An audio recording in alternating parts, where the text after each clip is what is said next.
Esse canal aqui adora música, então hoje o nosso papo é muito mais que um ponto de fala, é um ponto de som, um ponto de música, como você quiser. Vamos falar sobre o Tenho Mais Discos que Amigos, que é mais ou menos o caso desse que vos fala aqui também. Então, muita música, shows, festivais, MTV, solta a vinheta.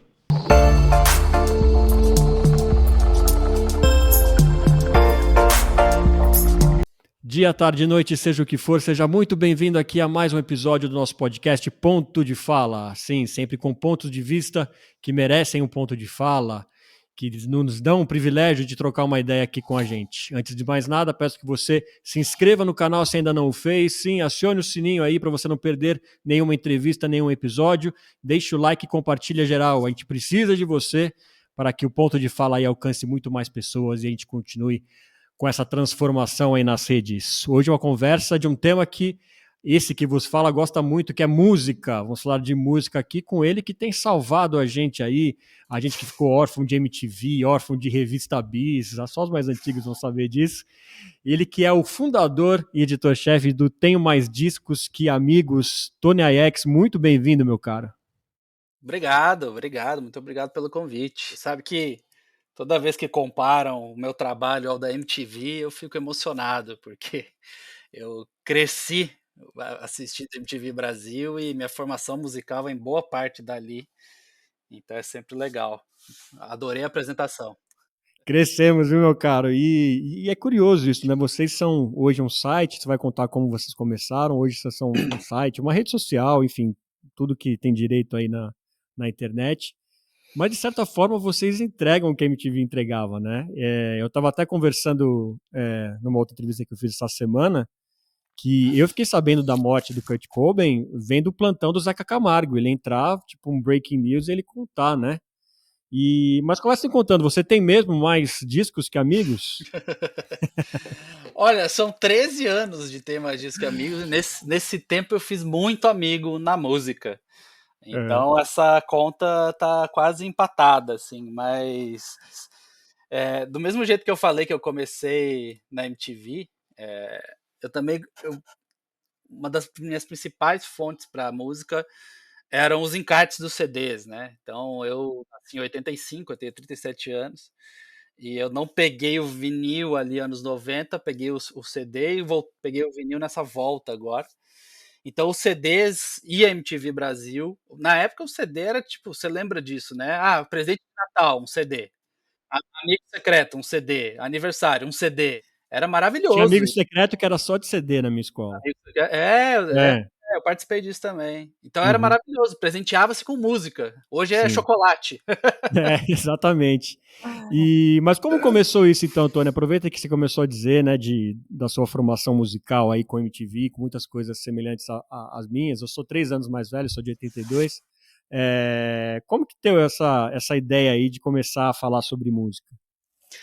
A ideia foi uma resposta para 2 questões, assim, uma muito pessoal e uma mais de observação mesmo. A pessoal é que eu me formei em tecnologia informática, e aquilo, né, adolescente, precisa escolher um curso para fazer, e eu virava à noite na internet, na internet de escada, você sabe bem como é também, o pulso. Depois da meia-noite, jovens, era de graça, um pulso só era como se fizesse uma ligação telefônica só e pagava centavos. Durante o dia você fazia pagava várias vezes o mesmo centavos e ficava caro. E era depois da meia-noite e sábado a partir das 2 da tarde, eu acho. Até segunda de manhã, até domingo meia-noite, sei lá. E e como eu ficava muito na internet, eu fui lá e me inscrevi no curso de informática, mas eu não fazia ideia de que um curso de informática era baseado em física, matemática, cálculo, 1 milhão de coisas que eu odeio. E acabei me formando e fui trabalhar numa empresa de telecomunicação que me deixou maluco. O sentido pejorativo aqui é meio chato, então me deixou de fato e literalmente com problemas de saúde mental. Assim, eu tive ansiedade, depressão, síndrome do pânico, e tudo isso porque o trabalho era de madrugada, fim de semana, estressante, pagava mal e cobrava-se muito. E então eu vi que eu tinha 24 anos de idade E eu percebi que se eu ficasse naquela ali, eu ia rapidamente ter problemas mais sérios. Então eu tinha que fazer alguma coisa para mudar. E escrever sobre música foi o hobby que me fez mudar. E o outro motivo é que eu via muita gente falando que não tem mais música boa hoje em dia, só o que era bom era o que tinha antigamente e tal. E 2009, quando eu começo a ter mais discos, é a ressurgência do vinil, começa nessa época ali, 2008, um pouquinho antes, e é uma época muito boa para música. Tem um midstream rolando de bandas que não são nem independentes e underground, mas também não estão no mainstream ainda, que lançaram muitas coisas incríveis nessa época, e tudo começava a sair em vinil. Não era uma coisa de sebo, eu vou lá comprar o disco dos Beatles antigo. Era uma coisa de, estou lançando um novo disco em 2009, e estou lançando em vinil. E aí eu quis juntar esses mundos todos, de falar de tudo isso. Na internet brasileira, ou se falava de um nicho muito específico, eu lembro que tinha blog de indie, blog de metal, blog de punk, ou se falava de coisas muito grandes. Então, tipo, o Terra falava sobre Beatles e Foo Fighters e só. Então eu quis fazer essa ponte e tratar da mesma forma a banda independente, tipo, sei lá, o Selvagens à Procura de Lei, que estava começando naquele ano, e colocar uma matéria do mesmo tamanho que eu colocava do Foo Fighters, por exemplo. E aí que eu acho que funcionou, assim, porque a gente colocou no mesmo lugar tipos de músicas diferentes e que a galera consome do mesmo jeito. O fã de, sei lá, Far From Alaska, que lançou música nova hoje, e também é mais ou menos dessa época, também ouve bandas gigantes, mas ele também quer ouvir coisas novas. E a gente fez Uhum. essa ponte aí que na época não tinha. Tá. E tem um momento assim que você começou a perceber que de fato começou a deixar de ser um hobby, que você começou a ver uma resposta de público. Você lembra mais ou menos o que estava acontecendo no blog? Eu.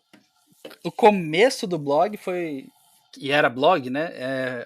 Foi literalmente como um hobby, porque era feito justamente no espaço que me sobrava de tempo. Eu estava fazendo uma segunda faculdade, engenharia de computação, porque eu trabalhava, eu morava em Curitiba quando a ideia começou, mas eu fundei o site em Florianópolis, que eu morei lá, e eu já trabalhava em uma outra empresa, que não era tão loucura assim, era mais das 8 às 6, segunda a sexta e tal, mas ainda era o que eu não gostava de fazer. E aí eu fazia no tempo que sobrava, porque das 8 às 6 eu trabalhava e das 7 às 10 e meia eu fazia uma segunda faculdade. Então eu dormia 4 horas por noite. Dormia 4, 5 horas por noite para fazer o site. E mesmo assim, ficando 2 horas em cima do site, eu comecei a crescer uma audiência.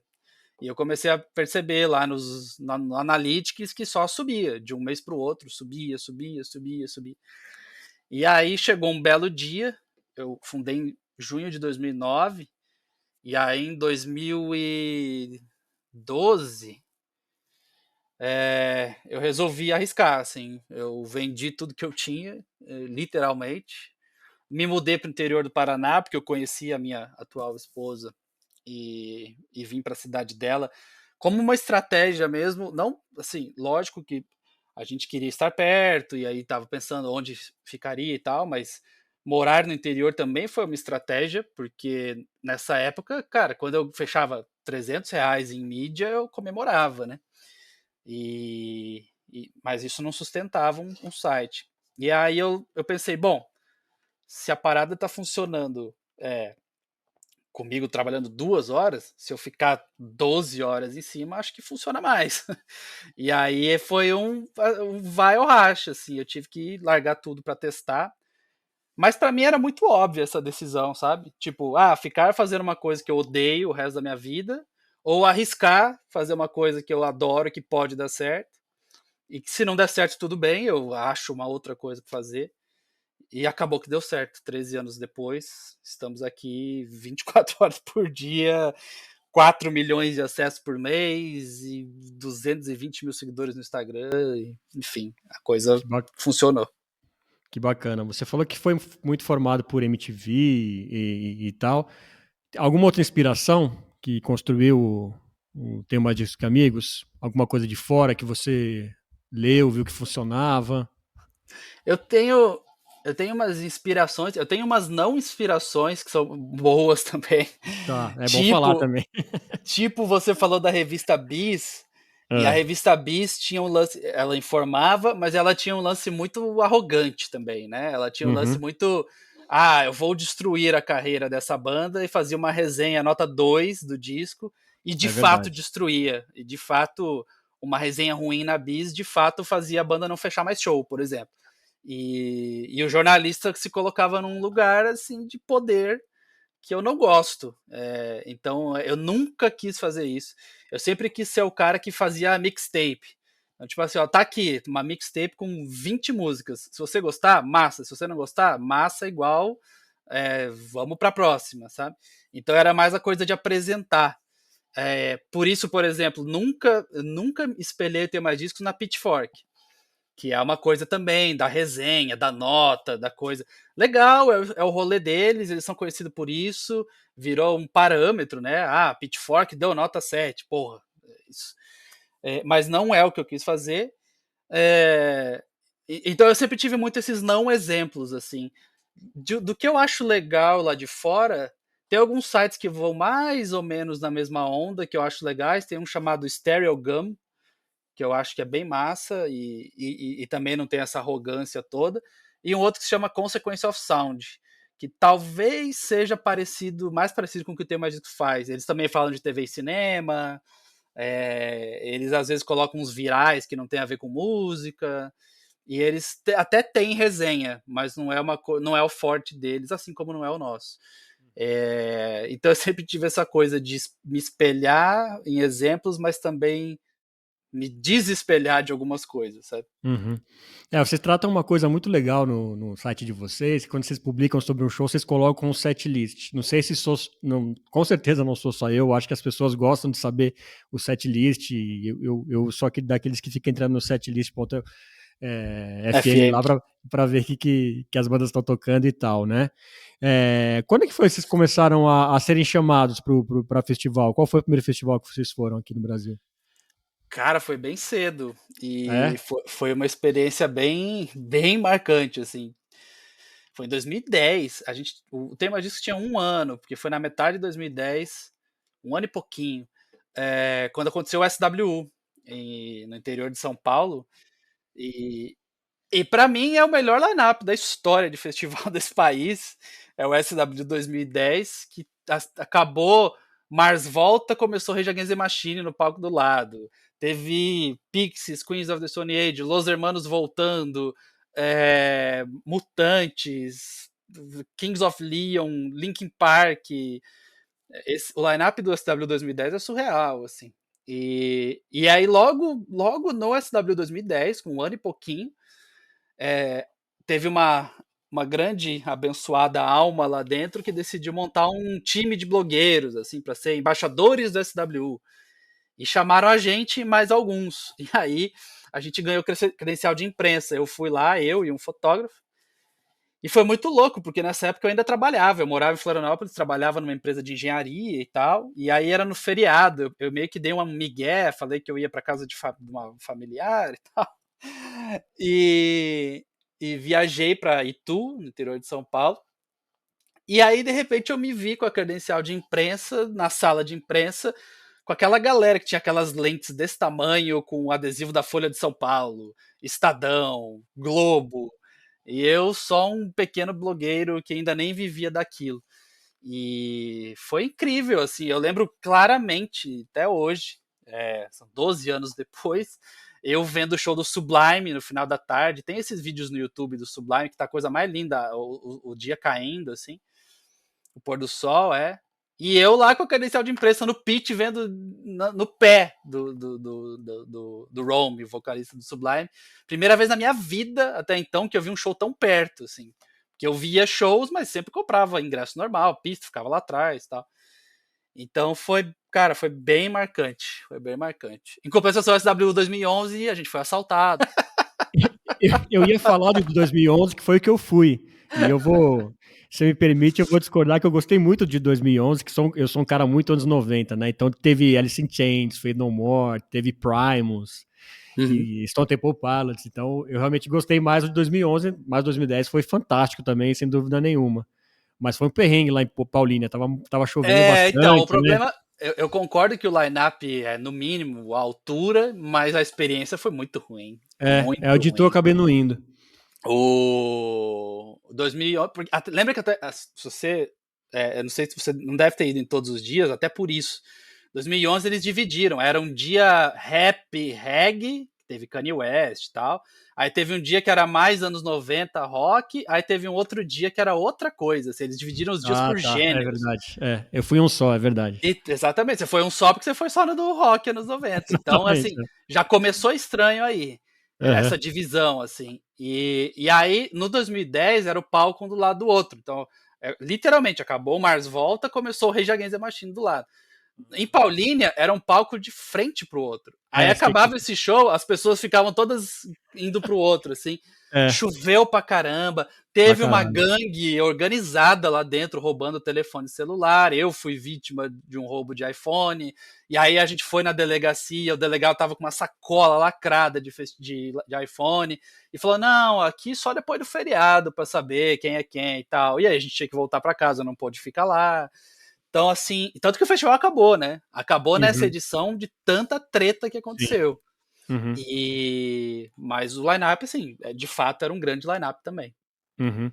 E por sua experiência, depois disso, eu acho que você começou a presenciar aí todos os festivais praticamente, ou os principais deles, né? Eles estão melhorando e qual que é o seu favorito de acompanhar?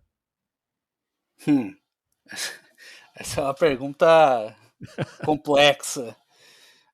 Ainda mais pós-pandemia, né? Pós-pandemia eu não fui nem um festival ainda. Então eu vou ter que falar até 2019. Aí essa volta aí tem uns festivais que eram incríveis até 2019 que esse ano a minha equipe já me reportou que não são, que estão tendo problemas de produção, para dizer o mínimo. É, Cara, eu morava em São Paulo 2018, 2019 e eu morava na Barra Funda, do lado do Memorial da América Latina, tipo 3 minutos a pé. Então eu gostei muito desse movimento que começou com o Koala, que foi o lance de fazer festival ali no Memorial, o Koala priorizando artistas nacionais, e depois veio outros como o Pop Load, que trouxeram. Lorde foi ali, por exemplo. At the Driving, eu vi no Memorial, tipo, eu tava vendo o palco e meu prédio era atrás, assim. Foi a coisa mais. A experiência mais doida que eu tive em São Paulo. É, mas assim, tá mudando, né? Até o Popload saiu do Memorial, enfim. O Mita em São Paulo é um festival novo que aconteceu em um lugar completamente novo, que ninguém tinha feito evento ainda e que eu não fui, mas a minha equipe elogiou muito. Falou que a estrutura estava incrível e que foi um dos lugares mais legais que eles já viram no festival. Eu, pessoalmente, gosto da proposta do Lollapalooza, mas acho o autódromo um perrengue, que eu, com quase 40 anos de idade, tenho dificuldades para ficar o dia inteiro, ainda mais trabalhando, tipo, você vai de um palco para a sala de imprensa no momento de pico ali, depois do meio da tarde para em diante, chega a se levar 20, 25 minutos para ir de um palco É. até a sala de imprensa andando e subindo montanha, sabe? E só fazer um É... parênteses do Lollapalooza, e eles têm feito num período de chuva aqui em São Paulo, né? Pois é. Eu tive Isso que. a minha experiência, a última experiência minha com o Lollapalooza foi aquela que parou na metade o show do. Eu não lembro quem que era, uma banda gringa que eles tocaram, tipo, 3 músicas, Snow Patrol, acho que foi. E eu fiquei trancado pra fora. Eles trancaram, fecharam todo o autódromo, não entrar. Eu tinha amigo meu com pulseira de artista do meu lado que não tava entrando no autódromo. Ah, pois é. Então, é. Então tem isso. O Rock in Rio é aquilo, né, cara? São vários clichês, mas cara, ali o lugar do festival é muito, muito legal, né? É plano, você vê tudo, você vai em tudo, você consome tudo. O Palco Sunset, eles alternam o horário do Palco Sunset com o Palco Mundo, então você não precisa ficar vendo show pela metade. Isso tem uma coisa que teve uma época que eu colecionava muito cartaz de festival, né? E aí eu passava, tipo, eu pendurava na parede, passava 2 anos depois, e eu olhava e falava, meu Deus, eu nem sabia que essa banda tinha tocado e eu tava lá. E aí, uma época, eu fiz um levantamento, assim, peguei números e fui ver. dos festivais que eu ia, e a média era tipo assim, eu via 30% dos shows do cartaz. Porque bate horário, porque começa cedo demais, porque você tá cansado do dia anterior, então você não vai chegar meio-dia. Então, festival é uma coisa que é lindo no cartaz e na internet e nos vídeos, mas é uma experiência que tem sido cada vez mais desafiadora para o fã de música e para a produção também, porque daqui a pouco vai. Eu acho que tem muito festival que vai acabar em breve, assim. Eu acho que vai estourar uma bolha. Tem muito festival rolando, dando preju e fazendo a mesma coisa todo ano, a mesma coisa, a mesma coisa, a mesma coisa. Tem muito festival fazendo line-up igual. Você pega o festival em Florianópolis e outro em São Paulo e outro em BH com o mesmo line-up. Né? As mesmas bandas, os mesmos rappers, os mesmos cantores. E a galera, uma hora, enche o saco, né? Então eu acho que a gente está vivendo uma bolha prestes a estourar de festivais que deve fazer com que eles, alguns deles, acabem e se solidifiquem os que têm mais história, os que têm mais nome, etc. Ou até os novos que têm umas propostas diferentes, né? Sim. Eu vejo muito isso, assim, eu vejo muita coisa igual acontecendo. Isso não é legal pra ninguém, né? Nem pro fã de música, nem pro artista é legal. Uhum. E os maiores, né, como o Rock in Rio, eu fico pensando até onde vai também, né? Os principais dos lineups, por exemplo. Porque uma hora essas bandas que enchem estádio vão deixar de existir, né? Ou vão ter substituta, Mas você acha? Mas é por isso que o Rock in Rio já foi para outros gêneros musicais há muito tempo e porque ali ninguém é bobo, né? Aham, aham. Primeiro que o Rock in Rio tem uma marca gigante atrelada, é bizarro, assim. Esse ano, por exemplo, teve show do Green Day e a maioria dos veículos, inclusive, tem mais discos, elegeu o show do Green Day como o melhor da edição e tal, não sei o quê. Cara, eu sou muito fã de Green Day. O Green Day foi minha escola quando eu tinha 15 anos de idade. Então eu acompanho a banda desde muito cedo, desde muito moleque. O Green Day faz esse mesmo show do Rock in Rio tem pelo menos uns 10 anos. O mesmo show. O Billy Joe chama pra tocar guitarra na mesma música, na mesma hora, do mesmo jeito, ensina igual. Igual ele ensinou a Nath, a menina que subiu lá, que a gente fez uma matéria com ela depois, ele chama igual em todos os países que ele vai. Há 10 anos, pelo menos. Só que como é Rock in Rio, como teve a transmissão do Multishow, como é uma marca muito foda, aí amplifica, assim, tipo, nossa, o Green Day ressurgiu e tal, não sei o quê.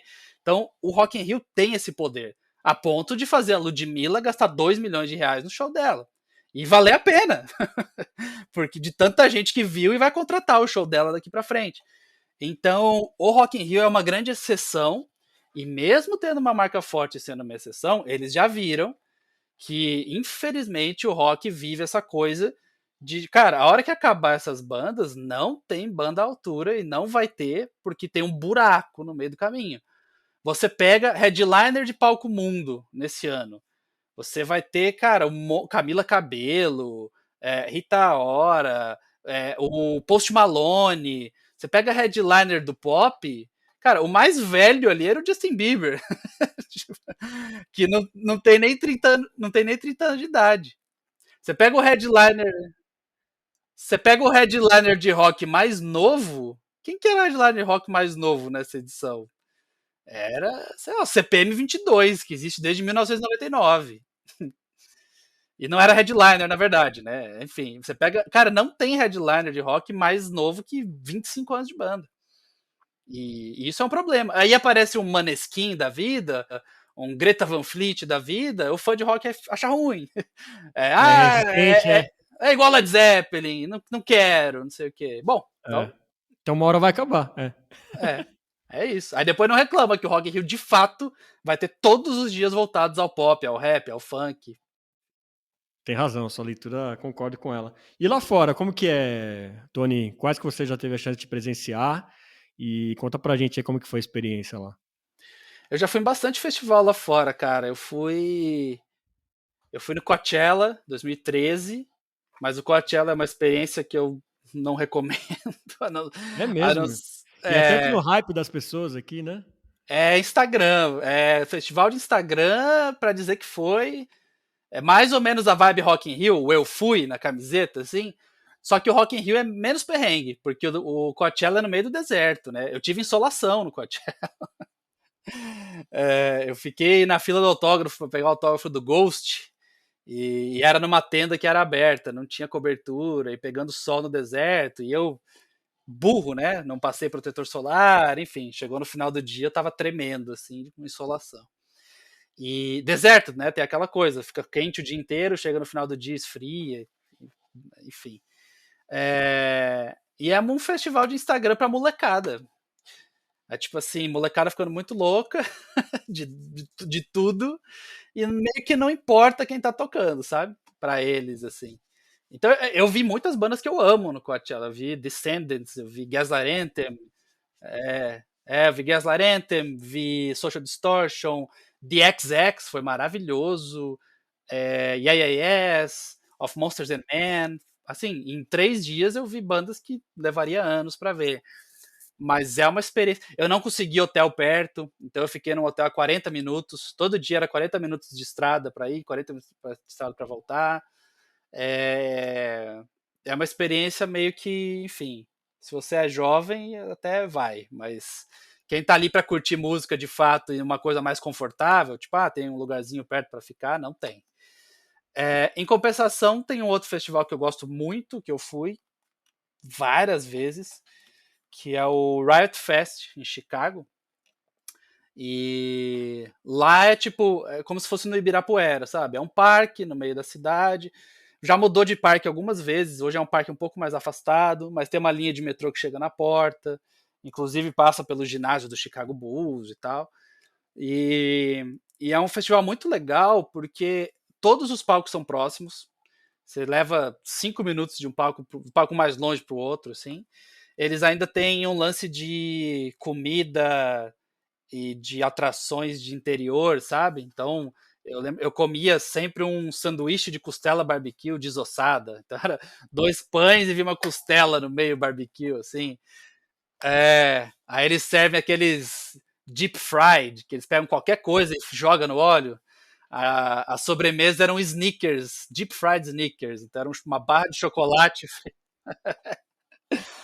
É todo um ambiente de feira de interior, assim. E eles sempre credenciaram a gente como imprensa, e era muito legal, porque a área de imprensa era onde ficavam os artistas dando entrevista e tal. Então eu vi vários ídolos meus passando. Eu entrevistei o Refused, que é uma banda que eu adoro, num Riot Fest, que estava eu e eles conversando numa mesinha no meio do bosque, e atrás no palco estava o Jimmy Eat World tocando. Então, tipo, a minha gravação na entrevista é a gente falando e músicas do Jimmy Eat World tocando de fundo, sabe? É uma vibe muito legal. Eles dão bebida à vontade para a imprensa. Você pode ir lá pegar água, energético, cerveja, quanto quiser. E é um festival que nasceu do punk. Assim, eles faziam para 2.000 pessoas. E aí foi crescendo, crescendo, crescendo. Hoje sei lá, 100 mil talvez, não sei. E mais diverso também. Tem hip hop, tem metal, tem Nine Inch Nails foi headliner da última edição. Então, disparado, assim, é o festival que eu mais gostei até hoje. E na Europa eu fui no Reading Festival, né? O Sim. lendário Reading Festival. Eu fui O pessoal lembrar 2000. aquele que tem as bandeiras, né? O pessoal que dava as bandeiras, tem um lance assim nesse? É no O Reading? das Não. bandeiras, acho que o Glastonbury é mais É o conhecido por ter as Glastonbury, é verdade. bandeiras. Perdão, confundi. O Reading é o que acontece ao mesmo tempo com Leeds. Então, tipo, Isso. o Reading é ao sul da Inglaterra e Leeds fica ao norte. E aí eles fazem ao mesmo tempo, o mesmo line-up, sexta, sábado e domingo, só que alternando os dias, lógico, né? E tem performances históricas, o Nirvana, acho que tem até DVD gravado lá. E o ano que eu fui teve Metallica, teve Ghost também, teve Kendrick Lamar, teve, enfim, um monte de banda, Gaslight Anthem também eu vi lá. E é um festival que eu comprei um ano antes o ingresso. Quando eu fiquei. Eles anunciaram 3 headliners, assim. Metallica, mais alguém, e também anunciaram Refused. E era uma volta do Refused. Eu falei, putz, é possível que eu nunca veja essa banda na minha vida. Vou comprar ingresso, tô nem aí. E aí comprei e liguei pra minha esposa e falei, olha, a gente vai ter que ir pra Inglaterra ano que vem. E, aí eu reservei o hotel muito cedo, assim, também. Um ano antes eu já reservei hotel. inclusive um Ibis. E aí foi barato, foi tranquilo. E Reading é uma cidadezinha de. Deve ter 10 mil habitantes. E aí ela explode no festival, né? É 1 hora de trem de Londres e tal. Aí a gente foi, ficou 3 dias em Londres, depois foi pra lá. E aí era assim: pegava um ônibus na frente do hotel, pagava 1 libra e ele deixava na porta do festival. Aí na hora de ir embora, pagava mais 1 libra, ele deixava na porta do hotel. Então, ele é de perrengue, porque tem muita gente que acampa e tal, mas se você se planejar com antecedência, rola de ter um conforto. Muito legal.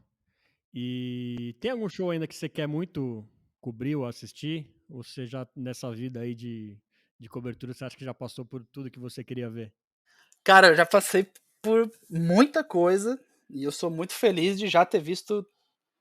Eu acho que a maioria dos shows que eu gostaria muito de ver. Tem alguns óbvios de bandas que acabaram porque as pessoas morreram, então não tem como.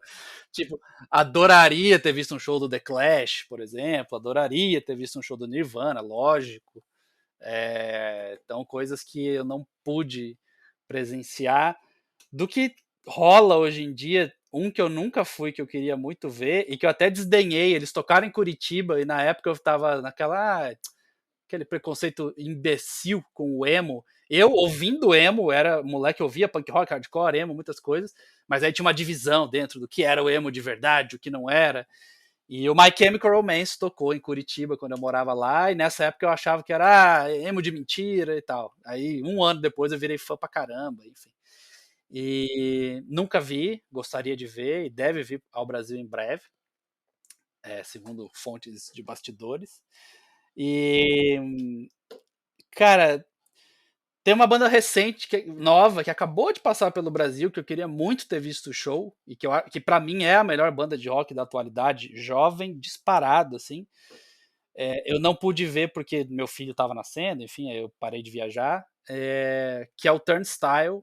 Turnstile eu acho sensacional, e o show é foda também, eles tocaram no Cine Joia, e o show foi incrível, pelo que eu vi, pelos relatos das pessoas que foram, e eu não vi, então gostaria muito de ver. Que som que eles fazem? Essa eu não conheço, Turnstile. Que som que eles fazem? Turnstile, ouça o disco Glow On, que é de 2021.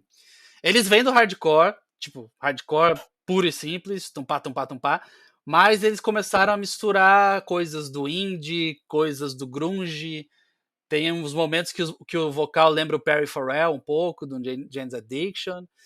E, e a estética visual deles é muito descolada, assim. Você põe no YouTube Turnstile, você vai ver que tem um vídeo que junta 4 músicas.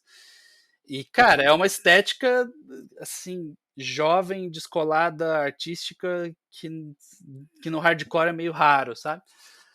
O vocalista dirigiu o clipe novo do Paramore. O Paramore voltou agora com This Is Why, e o clipe também é todo artístico, tem a Hayley Williams passando batom na cara inteira, uns closes, assim. Foi o vocalista do Turnstile que dirigiu.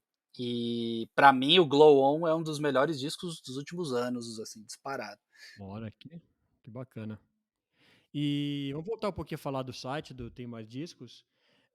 Hoje, que mais rende lá de visualizações? Que tipo de notícia que o seu público mais gosta de acessar? Dá para ter essa medida?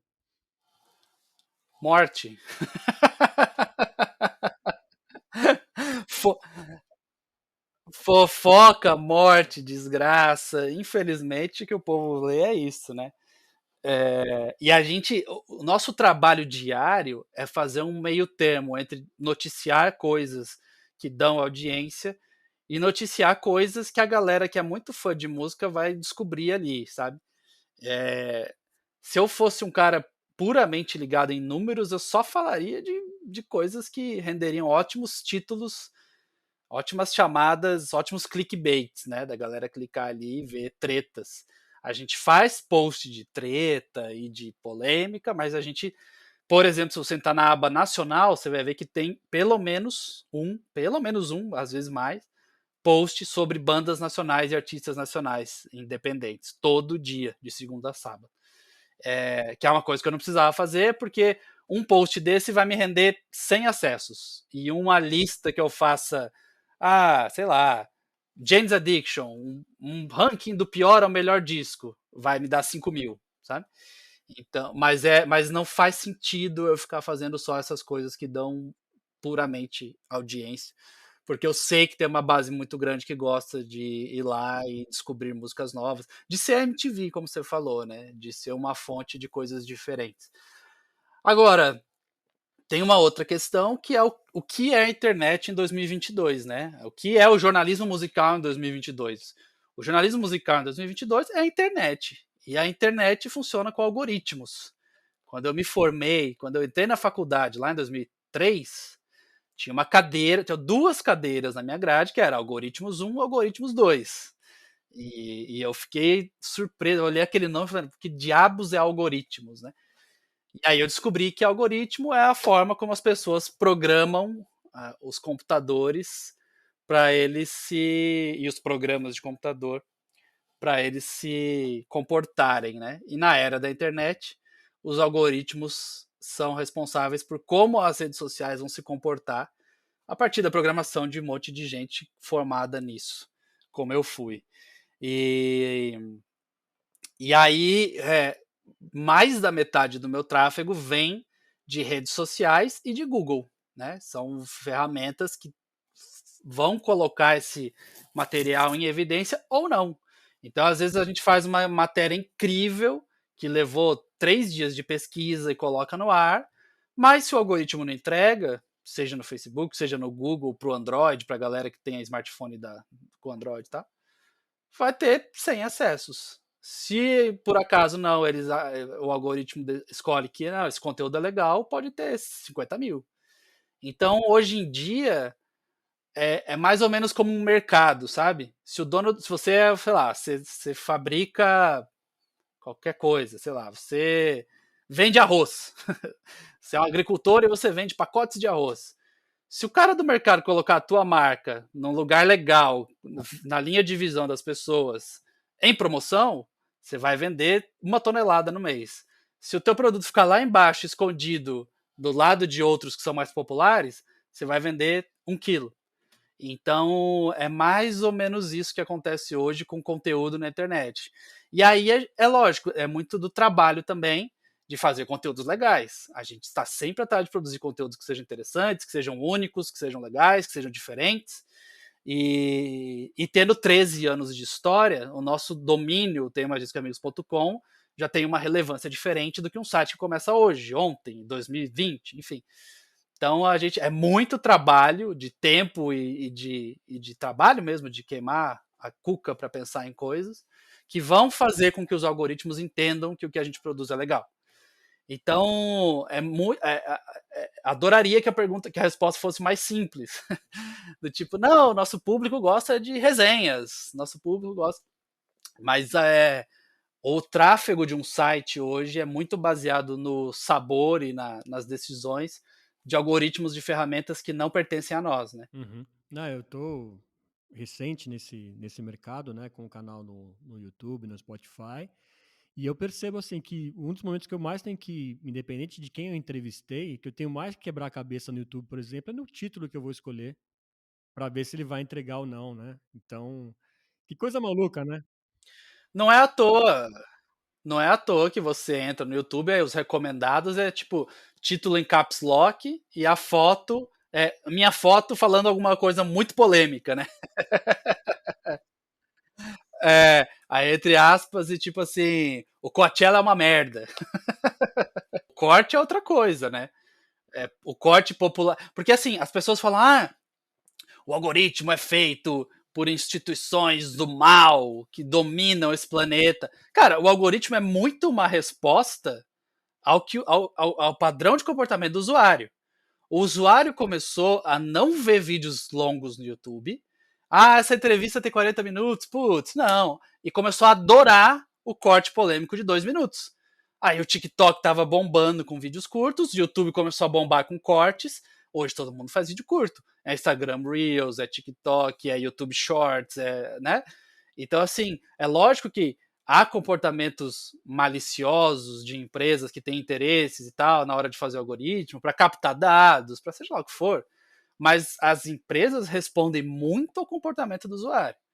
E essa é uma crítica que eu sempre faço a pessoas como a gente, a pessoas progressistas, a pessoas que acham que o mundo está errado, a pessoas que, porque a minha tia recebe os negócios no Zap e nem questiona. Aí você vai ver e a pessoa só consome música do que aparece no Instagram, do que aparece no Spotify no recomendados. Ela não vai atrás, ela não caça, ela não lê uma matéria, ela não vê, ela consome o que ela recebe. Então, assim, é lógico que a gente está vivendo um período social muito complexo e que uma coisa é falar de música, outra coisa é falar de fake news sobre distribuição de dinheiro, enfim. Mas eu estou dizendo que o comportamento das pessoas dita muitas regras do algoritmo e padrões que vão ser exercidos pelo algoritmo, e aí o algoritmo começa a priorizar vídeos curtos, porque todo mundo está passando mais tempo vendo vídeos curtos, e a gente tem que parar de só se alimentar do que é entregue pra gente, sabe? Novamente, usando o exemplo da Bis, que você falou, era uma revista. Você ia lá e você passava um tempo lendo e caçando coisas ali dentro. Era um conjunto limitado do que ela dava ali? Era, mas ainda assim você ficava olhando o conteúdo. Hoje, cara, passar para cima, o que apareceu ali apareceu, e o que não apareceu, coitadinho de quem não apareceu. E isso que é o pior, né, Tony? Porque, por exemplo, no TikTok, estava até comentando aqui, em minutos ele já descobre qual que é a sua preferência e só vai jogar coisa que te agrada. Então até te limita para conhecer coisas novas, de certa forma. Sim, mas o TikTok eu ainda acho que tem uma coisa legal pro criador, e isso aconteceu com a gente quando a gente fez o perfil do Tem Mais Discos, que é se você posta um vídeo hoje e ele não vai bem, você não precisa dizer adeus àquele vídeo, fazer um funeral para ele e falar, vou obrigado o vídeo, mas você não vai mais prestar. Ele pode ressurgir daqui 10, 15, 20 dias, dependendo do conteúdo que você for produzindo ali para frente. Então, quando a gente entrou no TikTok, a gente tinha vídeos de tipo assim, 100 visualizações, 40 visualizações, 70 visualizações. Aí um belo dia que o Metallica resolveu tocar Whiskey in the Jar em Curitiba, a gente foi lá, fez o vídeo e postou no TikTok. Aí deu tipo 40 mil visualizações desse vídeo. E aí ele começou a puxar todos os outros de trás. Então, porque ele, esse criador agradou essas pessoas, então provavelmente esses vídeos também vão agradar essas pessoas. Aí o vídeo que tinha 40 foi para 1000, sabe? Então, assim, me conforta um pouco mais como criador de conteúdo saber que o que eu faço hoje não vai morrer se flopar, né? Então, eu acho que o TikTok ainda tem isso. Porque, ele descobre e só te entrega isso. Você acha que o Instagram não faz isso? Você acha que o Facebook.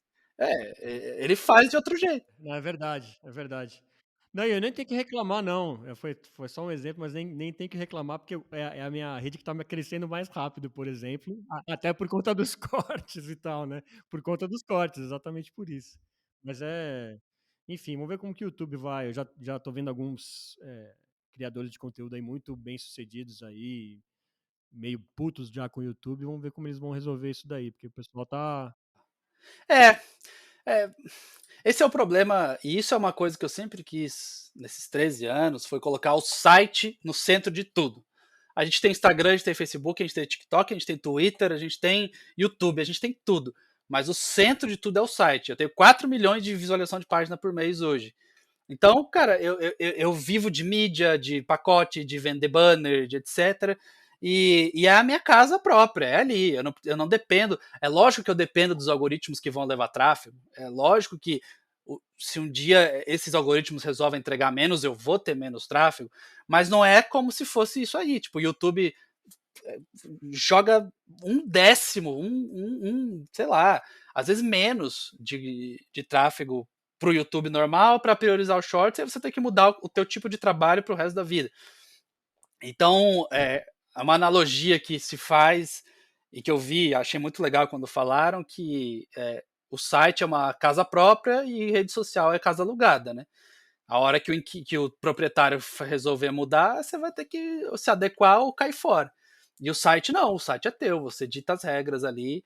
E novamente, por mais que eu dependa de algoritmos e tal, você tem mais controle sobre as coisas que estão ali.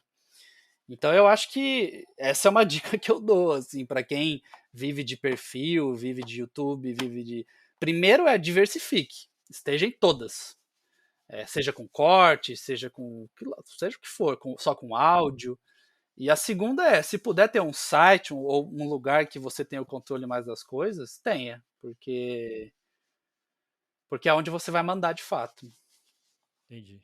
Não, muito bom. E hoje como você está de time, Tony? Você tem quantos funcionários hoje? São fixos, são colaboradores? Como que você trata aí dentro? Eu tenho eu tenho uma pessoa que é meu braço direito, assim, que é a pessoa que hoje ela até escreve mais que eu. Chegou um tempo ali que eu escrevia 70% do conteúdo e um time de colaboradores escrevia o resto, assim. E eu supervisionava e revisava 100% do conteúdo. Hoje em dia eu devo escrever 10 a 20%, porque eu estou muito mais em questões burocráticas, novas parcerias, comercial, etc. E redes sociais também. Então eu tenho esse braço direito que toca comigo. E eu tenho mais 3 pessoas que escrevem de forma fixa. Não, são 4 pessoas que escrevem de forma fixa. E eu tenho um designer também que está ali. As coisas que eu precisar fazer, ele está de prontidão para fazer. Então é um time que, assim, daqui a pouco tá chegando a 10 pessoas. A minha esposa me ajuda bastante, faz um monte de coisa. Ela faz os stories no Instagram, por exemplo. E contando com ela, daqui a pouco são 10 pessoas, assim. E começou num formato colaboração mesmo. Eu não podia remunerar ninguém. Quem quisesse agregar, agregava. Hoje em dia eu remunero essas pessoas. Uhum. Que legal. E onde vocês querem chegar, Tony? Quais são as ambições aí do Tenho Mais Disso Que Amigos? Cara, isso é um tópico que eu sempre pensei muito a respeito, assim, até quando eu ia colocar minha cara nas coisas, sabe? Ah, o forte agora é vídeo, vamos fazer vídeo. E eu ficava sempre pensando, será que eu quero fazer esse vídeo? Será que eu vou colocar outra pessoa para aparecer? Enfim, porque eu acho que chega um momento, é tão comum a gente ver criador de conteúdo falando que, putz, não tá lidando com a pressão, e que vai ter que dar um tempo, e que vai ter que parar, não sei o quê, que eu acho que ficar muito grande, eu nunca tive como ambição ficar muito grande nível Felipe Neto, que é o cara que fala que, putz, eu não saio de casa, agora ele começou a falar muito de política, então ele fala, os bolsonaristas sabem até onde é meu endereço e ficam me ameaçando e tal. Esse tipo de exposição de quanto mais, melhor, eu nunca quis ter, assim, mas eu sempre quis ter audiência. Tem uma coisa que voltando àquilo que eu te falei, eu nunca quis ser o jornalista fodão que dita a regra, nunca. Então eu nunca. Se você entrar no meu Instagram pessoal, eu não atualizo tem 2 semanas. Agora, ou tenho mais discos de fortalecer, eu tenho mais discos como um veículo, eu sempre quis. E aí é assim, não à toa. Antes da pandemia a gente tinha 2 milhões de acessos mensais. Durante a pandemia a gente chegou a quase 7, porque, enfim, todo mundo na internet. E aí passou agora, estabilizou, a gente está com 4. Então, assim, de 2020 para cá a gente dobrou. E eu trabalho para isso, para a gente. O Instagram também, pré-pandemia, tinha 90 mil seguidores ali. Entrou na pandemia, a gente bateu 100. E aí agora a gente está com quase 250. Então, assim, eu trabalho para que sempre aumente e que sempre cheguem mais pessoas, porque eu quero que a música chegue em mais pessoas, sempre.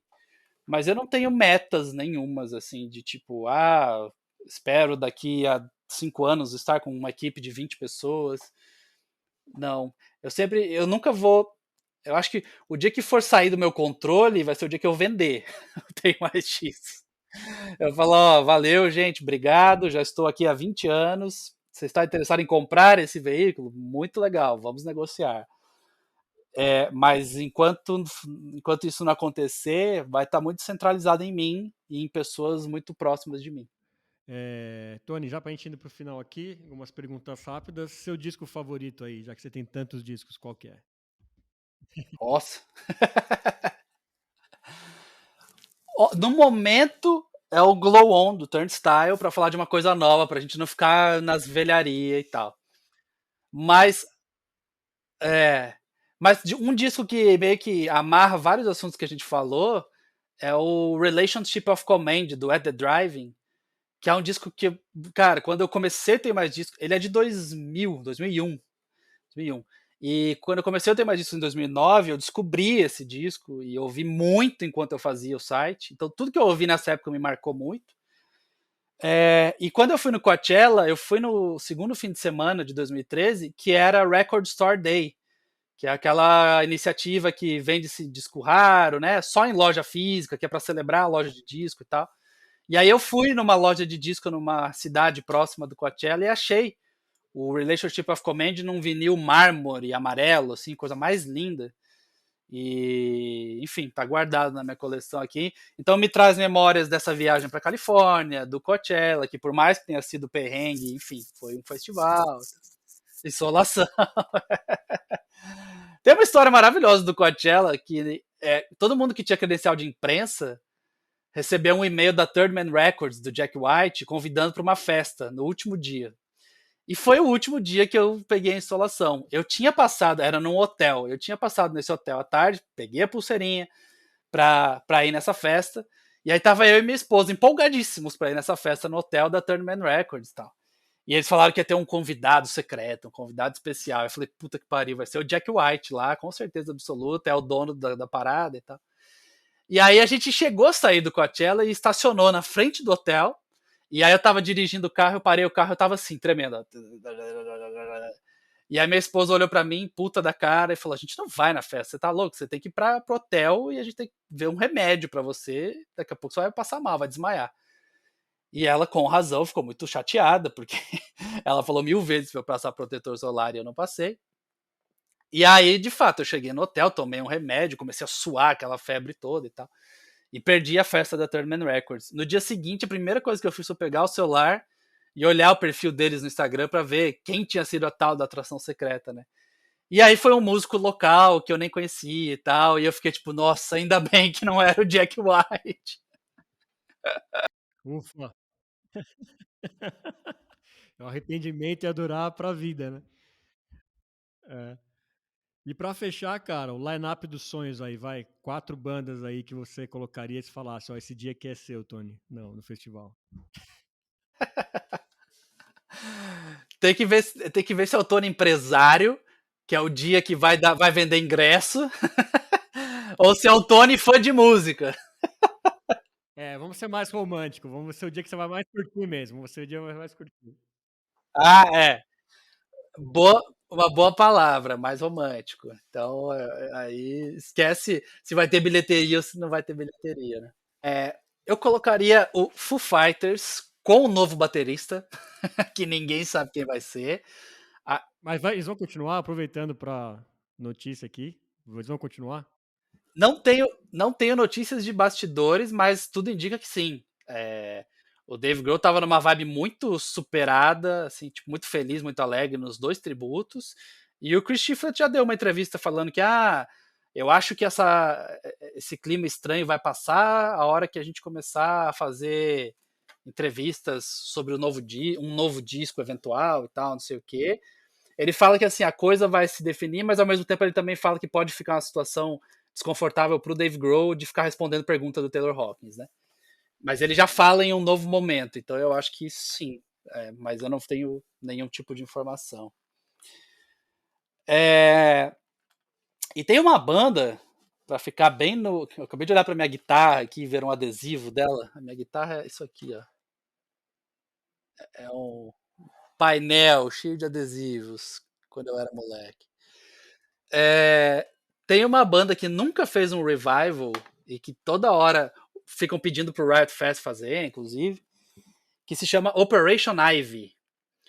É uma banda que durou 2 anos, 87 e 89, lançou um disco só e misturava ska com punk, com hardcore, e foi muito influente. Quando Operation Ivy acabou, a música que o Green Day chama a pessoa para tocar no palco nos shows é uma cover de Operation Ivy. Chama Knowledge, que tá no primeiro disco do Green Day. É uma versão, é uma cover. E é tudo da mesma região ali da Bay Area, de São Francisco e em torno, né? Na mesma época que surgiu o Green Day, surgiu o Operation Ivy e tal. Quando o Operation Ivy acabou, metade da banda, o Tim Armstrong, guitarrista, e o Matt Freeman, baixista, formaram o Rancid, que é uma das maiores bandas dos anos 90. E Inclusive o segundo disco do Rancid, o Let's Go, tem uma música chamada Radio, que é composição do Tim Armstrong com o Billy Joel, do Green Day. Porque eles eram todos da mesma cena ali. E o Operation Ivy durou muito pouco, assim. A maioria das pessoas não viu o Operation Ivy. Voltando a falar do Paramore, que é uma banda que tá super em evidência agora e tal, porque esgotou 18 mil ingressos em 20 minutos no Brasil, é uma loucura. Tem alguns vídeos da Hayley Williams fazendo umas jams solo e tal no YouTube, ela com blusa do Operation Ivy, assim, do logotipo da banda. Então influenciou desde o emo até o punk, mais raiz, assim. E muito se fala sobre uma reunião. Todo ano de Riot Fest fica uma campanha: traz o Operation Ivy de volta, traz o Operation Ivy de volta. E nunca rolou. Nunca rolou. Então, quem viu entre 87 e 89 viu, e eu tinha 2 anos de idade em 87. Então, Foo Fighters, Green Day, Operation Ivy. Eu acho que eu não falei outra, né? E eu acho que é sempre legal celebrar a música brasileira. Eu gosto muito de Terno Rei, acho que. Mas eu já vi shows do Terno Rei, então, se for pensar em bandas que eu não vi ou que seriam, né? Aí, nacional é mais difícil. Eu não acharia ruim ver o Sublime de novo por causa do SWU, mas novamente, não é com o vocalista original porque ele faleceu e tal, né? Então, pode ser uma Chemical Romance, então, que eu nunca vi. Fica uma coisa totalmente voltada ao punk e ao emo, mas a minha escola foi essa. Muito bom. Muito legal. Tony, obrigado pelo papo, cara. Além de trazer coisas interessantes aí sobre o sucesso, que é o Tenho Mais Discos Que Amigos. Aproveitei para conhecer bandas novas aqui que eu vou ouvir aqui no fim de semana. Obrigado por isso. E desejo muito sucesso para você, cara. Você é uma pessoa que eu admiro. Traz um conteúdo que eu gosto muito, que é a música. E isso, como você disse, a gente tem que lutar para não acabar. A gente já perdeu muita coisa boa. Não podemos perder mais vocês, não, hein? Obrigado, cara. Obrigado. Não é fácil. O trabalho não é literalmente, mas é quase que 24 horas, assim. Começa às 9, vai terminar meia-noite, e tem gente que escreve na madrugada ali. Então, trazer esse conteúdo de forma rentável. Eu Tenho Mais Discos hoje é um dos poucos sites de música do país que são rentáveis, que eu vivo disso e tenho uma equipe contratada para isso, né? A gente viu, por exemplo, esses dias a Billboard Brasil fechou, acho que o El País Brasil fechou. A gente tem veículos imensos fechando. A Rolling Stone Brasil funciona com uma redação de estagiários, né? Só feita por estagiários. Então, não é fácil. Então, ouvir esse tipo de feedback de que a gente traz esse conteúdo e que a gente deve seguir em frente sempre é muito importante para a gente. Porque, além de tudo, tem o hate ainda, né? Tem a galera que gosta de criticar e xingar. Por mais que o hate seja o significado de sucesso, às vezes você lê algumas coisas que dá vontade de fato vender tudo e morar na praia. Ah, não.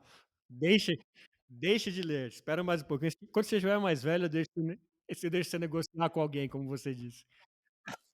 Tá bom, tá bom.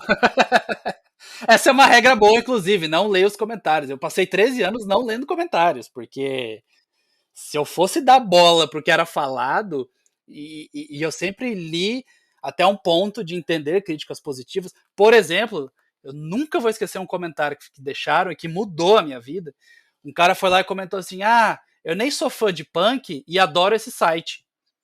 E aí eu fiquei pensando, caralho, né? Porra, eu claramente tô dando muita ênfase para bandas punk, porque é isso que eu ouço, mas de um jeito muito bem feito, porque o cara tá gostando e tal. Daquele momento em diante eu comecei a falar de rap, de pop, de indie, de tudo. E foi isso que fez o Tem Mais Disco virar um site de música, não um site de punk rock, como existiam tantos na época, que era os sites especializados em punk, em indie, né? Enfim. Então, acho que é legal absorver comentários positivos, mas de fato, cara, ler hate e levar pro coração é a pior coisa que você faz. Então eu venho ignorando esse tempo todo. Mas muito obrigado pelo convite. Você vê que eu falo bastante, se deixar eu fico aqui. Eu gosto muito de falar sobre a história toda, e eu sou um grande defensor de que a gente tem que propagar música e propagar cultura, mas a gente tem que fazer isso com inteligência, é, inteligência comercial, inclusive, sabe? A gente não pode ser bobinho de falar, eu vou fazer 10 matérias sobre Operation Ivy. Não. Eu não posso gastar 10 horas escrevendo um editorial sobre essa banda que eu amo, mas eu posso passar 1 hora escrevendo sobre ela uma vez na vida, como eu fiz. Quando a Hayley Williams começou a usar a blusa do Operation Ivy, eu fui lá e fiz. Peguei o gancho dela, que é uma artista muito... Achei que era o momento perfeito para eu introduzir uma banda que eu amo. E esse editorial deu super certo, inclusive. Se eu fizesse só um editorial, Operation Ivy, conheço a banda punk que durou 2 anos, vai saber. Então, é isso. Se eu posso deixar alguma dica aqui, usar... Até por isso que eu brinquei, que eu perguntei, é o line-up dos sonhos fã de música ou comercial? Porque tem que ser as duas coisas, cara. Senão você vai fazer a coisa por amor 3, 4, 5, 6, 10 anos e não vai dar certo, você vai se frustrar e vai... Então, se eu posso deixar uma dica aqui, não tenha pudor de ter sucesso e de ganhar dinheiro com coisas bem feitas. Eu conheço muita gente que tem vergonha de ganhar dinheiro. É tipo assim, não, mas né, vou falar sobre a banda tal que é grande lá, vai dar acesso, mas meu site é independente. É independente agora. Espero que daqui a 5 anos seja gigante. Pode deixar, vamos levar desde já os conselhos aqui do nosso querido Tony. E espero voltar a conversar, porque música é um tema que nunca se esgota. E em breve a gente volta para bater um papo leve e gostoso como esse aqui. Tá bom, Tony? É isso. Estamos aí. Quando precisar, é só chamar. Valeu. E obrigado a você que acompanhou mais um episódio aqui do Ponto de Fala. Não se esqueça de se inscrever, deixar o seu like, compartilhar geral. Vamos com força aí, dar força ao Ponto de Fala toda terça e quinta às 18, um episódio novo para você. Eu sou o Fernando Tuller, esse foi o Ponto de Fala. Até a próxima.